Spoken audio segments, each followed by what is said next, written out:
noite, quarta-feira, 6 de julho de 2022, e nós estamos começando mais uma edição do OCP Fatos, a segunda desta quarta-feira, e com os destaques mais importantes e as notícias que repercutem no nosso dia a dia, agora à tarde, acontecidas, e também no início desta noite. Mafioso procurado há 23 anos foi extraditado para a Itália. Ministros do Supremo Tribunal Federal não comparecem à audiência pública sobre ativismo judicial. Advogados, policiais penais e detentos são condenados em operação sobre regalias a presos em Santa Catarina.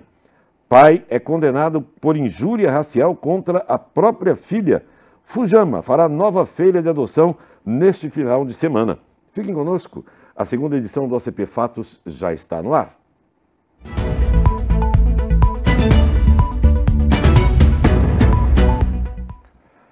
A Polícia Federal realizou a extradição do mafioso Rocco Morabito, condenado a 103 anos de prisão na Itália por crimes relacionados ao tráfico de drogas.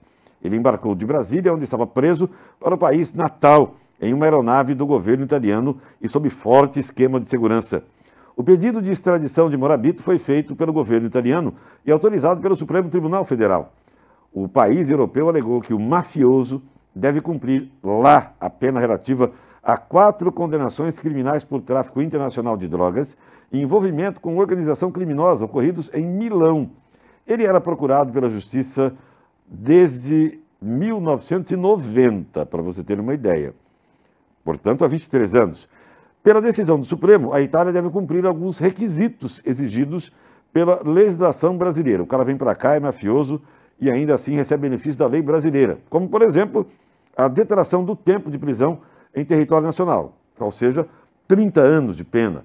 Rocco foi preso em um hotel em João Pessoa, na Paraíba, em maio de 2021. Ele estava foragido desde 2019, quando fugiu de um presídio no Uruguai, e desde então era um dos traficantes mais procurados pela Interpol.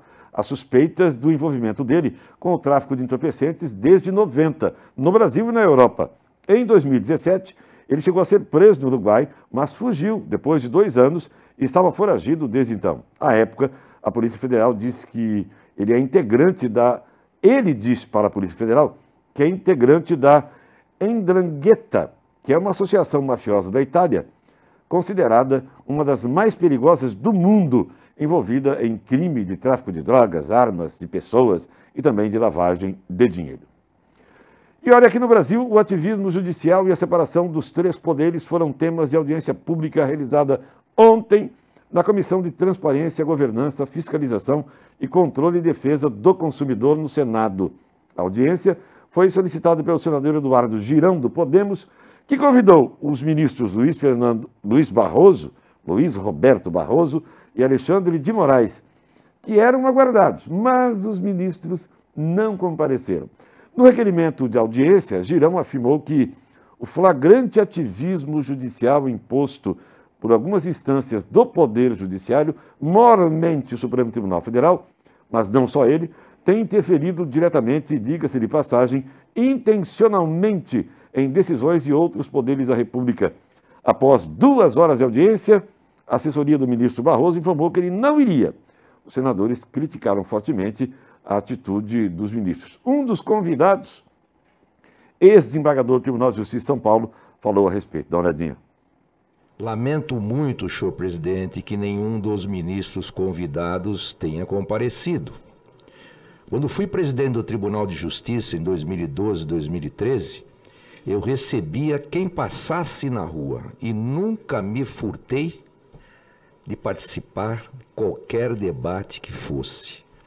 O judiciário está a serviço do povo. O povo está acima dos poderes. A vontade do povo é que deve prevalecer. Nós sabemos que desde Montesquieu a atuação do judiciário tem sido flexibilizada.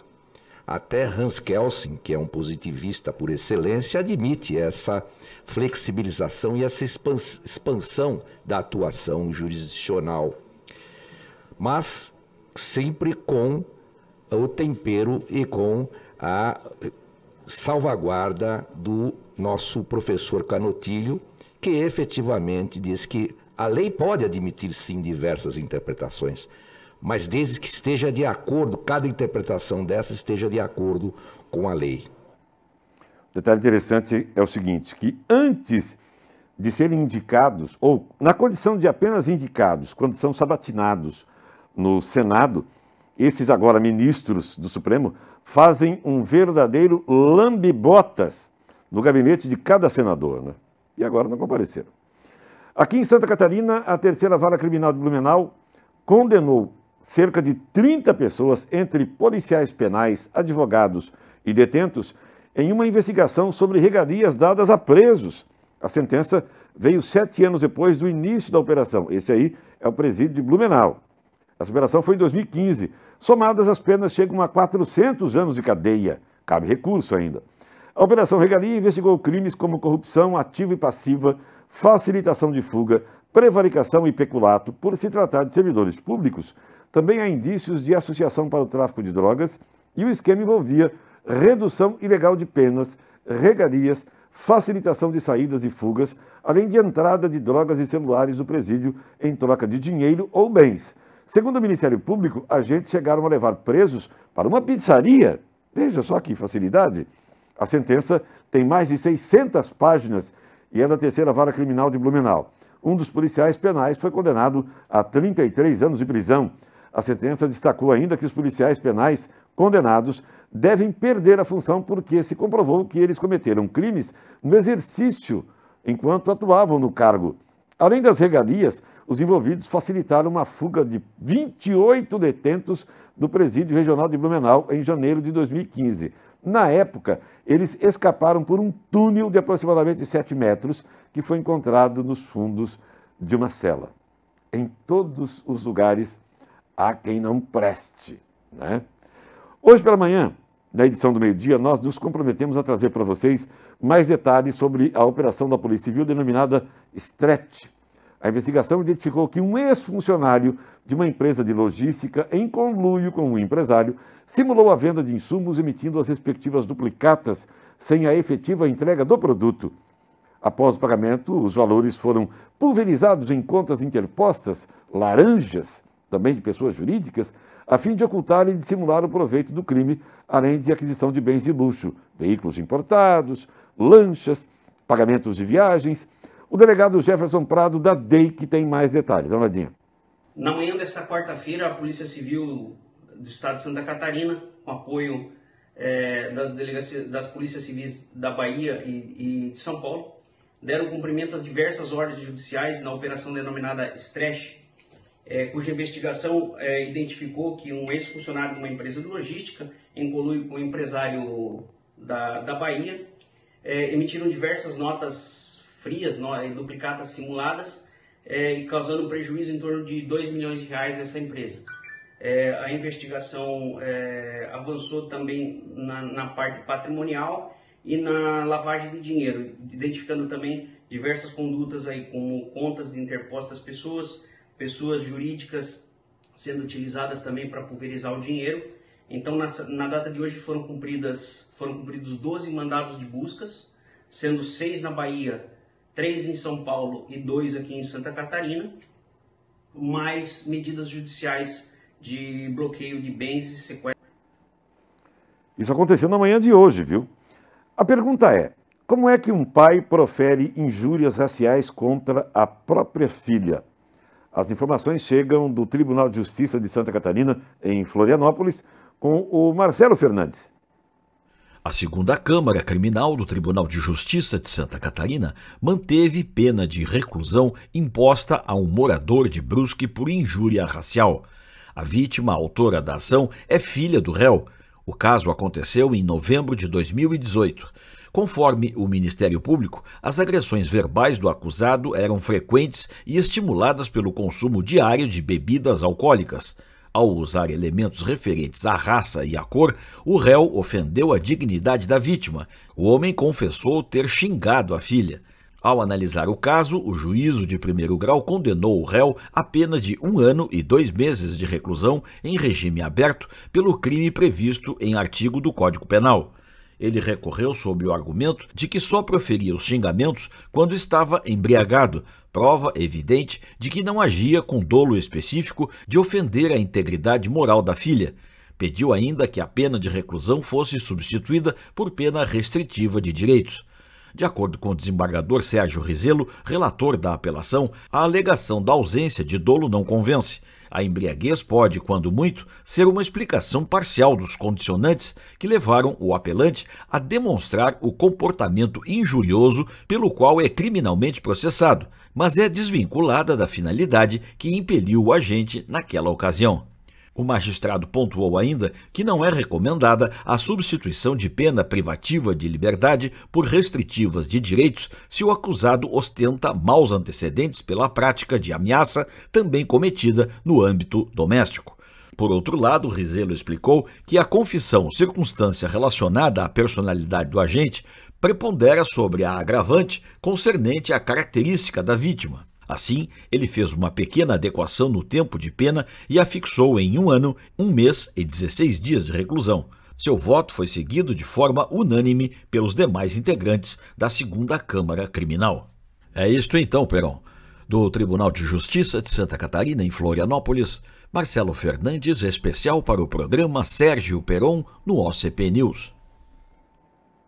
Pois é, o mundo está de ponta cabeça, né? Vamos conferir a previsão do tempo, já que estamos passando por uma semaninha de calor, né? Direto da Climaterra em São Joaquim, a hora e a vez de Ronaldo Coutinho, referência em previsões em Santa Catarina e também no Brasil. Boa noite, seu Coutinho.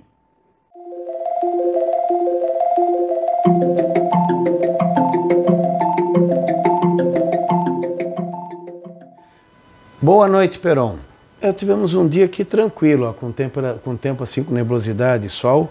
As máximas hoje ficaram ali na região de Jaraguá, 27 em Jaraguá, 28 em Joinville, chegou a 29 em Pomerode, a 29 em Massaranduba, e a mais alta foi aqui em Braço do Norte, com 29,8.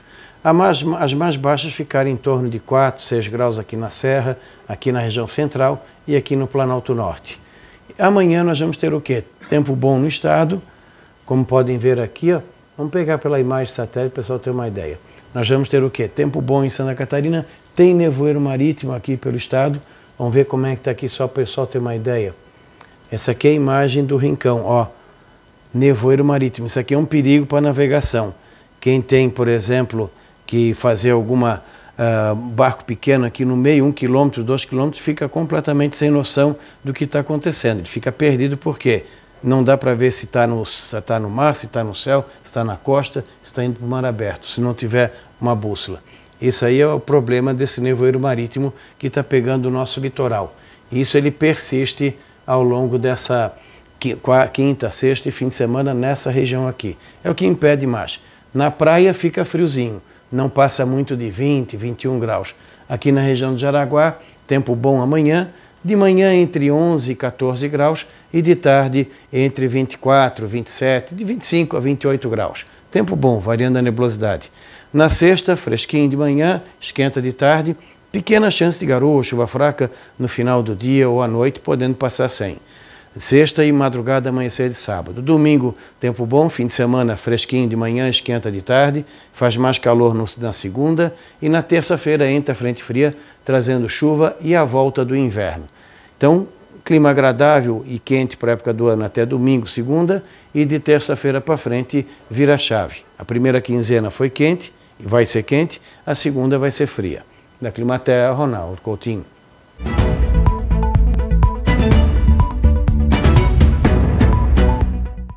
Antes da última notícia, tem um recadinho importante para você. Ora, geralmente problemas hidráulicos, cano que estoura e etc e tal, acontece no final de semana. Nós temos a solução. Aliás, nós temos Alves Soluções. Anote, 992927747.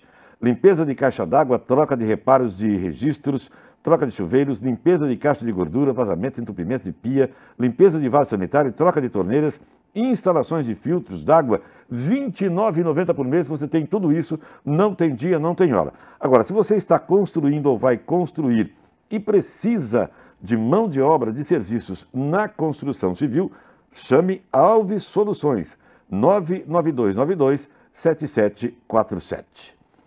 E uma última informação para quem quer adotar um pet neste próximo sábado agora, a Fujama, a Fundação Jaraguaense do Meio Ambiente, vai promover mais uma feira de adoções de animais. O evento acontece das 9 às 12 horas na Praça Ângelo Piazeira, em frente ao Museu Emílio Silva, e irá disponibilizar para a comunidade um total de 9 cães, machos e fêmeas, de pequeno e médio porte, dentre eles 3 filhotes, sendo um com 5 meses de vida e o outro com 10 meses e mais um com 1 ano. Os animais já foram atendidos pelos programas da Fujama, de emergencial e de maus tratos, receberam tratamento, vacinas, são castrados e chipados, tá?